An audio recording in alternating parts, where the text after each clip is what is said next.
সঠিক পদ্ধতিতে কিভাবে একদম ঝরঝরে জিরা রাইস বাড়িতে বানানো যায় সেই রেসিপি আজকে আপনাদের সাথে শেয়ার করব। নমস্কার, আমি অন্তরা। আমার রান্না চ্যানেলে আপনাদের সবাইকে জানাই অনেক অনেক স্বাগত। পুরনোদের স্বাগত আর নতুনদের অভিনন্দন জানিয়ে আজকে রেসিপিটা স্টার্ট করছি। আর এই রেসিপিটা কিন্তু উত্তর ভারতের একটা অত্যন্ত জনপ্রিয় রেসিপি, জিরা রাইস। অনেক সময় জিরা রাইস রান্না করতে গেলে ঘেটে যায় বা ঠিক পারফেক্ট সেভাবে রান্নাটা হয় না, কিন্তু কিভাবে একদম রান্না করলে পারফেক্ট রেসিপিটা আপনারা বানাতে পারবেন সেইটাই আপনাদের সাথে শেয়ার করব। আজকে আমি 3 জনের মতো জিরা রাইস বানাবো। সেই জিরা রাইস বানানোর জন্য আমি এখানে 2.5 বাটি মতো চাল নিয়েছি। এখানে 2.5 বাটি মতো মানে এরকম 350 থেকে 300 গ্রাম থেকে 350 গ্রাম মতো চাল আছে।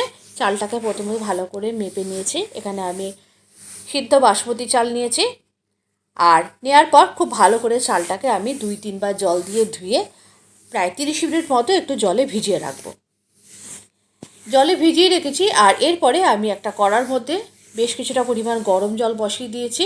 গরম জল করে এবারে চালটাকে, যখন জলটা বেশ ভালো মতো গরম হয়ে গেছে, চালটাকে আমি ছেড়ে দেবো। এখন কিন্তু চালের মধ্যে কোনো রকম লবণ আমি দিইনি। প্রথমে চালটাকে খুব ভালো করে রান্না করে নেবো। প্রায় 80% মতো চালটাকে ভালো করে একেবারে ভাত করে নিতে হবে। আর বাকিটা কিন্তু ভাপে বা অন্য রান্নার সময় তৈরি হয়ে যাবে রাইসটা। জলটা বেশ ভালো করে ফুটে গেছে, দেখুন ভাতটাও একদম হয়ে গেছে। এই সময় আমি একটা স্ট্রেনারের মধ্যে ভাতটাকে ভালো করে ছেঁকে জল ঝরিয়ে নেবো, মানে ভাতের ফ্যানটাকে ঝরিয়ে নেবো। আমি যেভাবে বলছি এইভাবে বানালে আপনাদের জিরা রাইস হবে একদম ঝরঝরে এবং একদম পারফেক্ট। একটা ভাতের গায়েও একটা ভাত লাগবে না, সেরকম রেসিপি আজকে আপনাদের সাথে শেয়ার করব। আর রান্না করার সময় আমি কিন্তু এর মধ্যে কোনো রকম তেল ব্যবহার, মানে ভাতটা রান্না করার সময় কোনো রকম তেল কিন্তু আমি এর মধ্যে দিইনি। এদিকে স্ট্যান্ডার্ডে আমি ভাতটা জল ঝরাতে দিয়েছি, আর এদিকে একটা কড়া বসিয়ে দিয়েছি। কড়ার মধ্যে দিয়ে দিয়েছি 2 টেবিল স্পুন সাদা তেল, আর দিয়ে দিয়েছি 1.5 টেবিল স্পুন মতো ঘি। আপনারা চাইলে পুরোটা ঘিতে করতে পারেন, আমি এখানে একটু ঘি আর সাদা তেল মিশিয়ে করছি। তেল আর ঘিটা ভালো করে গরম হয়ে গেলে আমি এর মধ্যে কয়েকটা গোটা গোলমরিচ দিয়ে দিয়েছি। তারপরে আমি এর মধ্যে দিয়ে দিয়েছি 1 টিস্পুন মতো শাহি জিরা। শাহি জিরা না থাকলে আপনারা এমনি নর্মাল জিরাও ব্যবহার করতে পারেন, গোটা জিরা। তারপরে দিয়ে দিয়েছি বেশ কিছুটা পরিমাণ কুচানো কাঁচা লঙ্কা। আমি একটু নিরামিষভাবে আজকে এটা বানাবো। আপনারা চাইলে যদি আমিষভাবে বানাতে চান এর মধ্যে একটু পেঁয়াজ কুচি দিতে পারেন, তাতে কিন্তু খেতে আরও বেশি ভালো লাগে।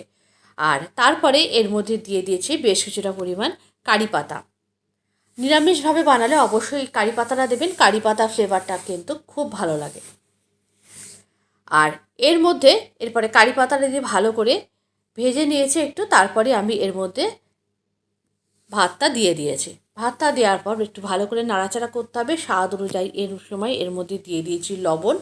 এবং যেহেতু জিরা রাইস বা মিষ্টি একটু না দিলে এটা ভালো লাগবে না, তাই অবশ্যই একটুখানি মিষ্টি দেবেন।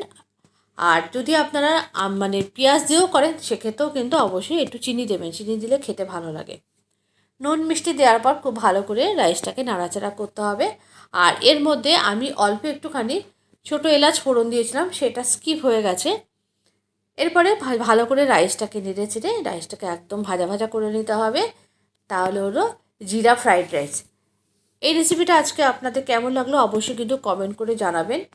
মাটন, চিকেন বা পনির এবং যে কোনো ধরনের নিরামিষ খাবার যেমন আলুর দম, এই সমস্ত কিছুর সাথে এই জিরা রাইস কিন্তু একদম অনবদ্য।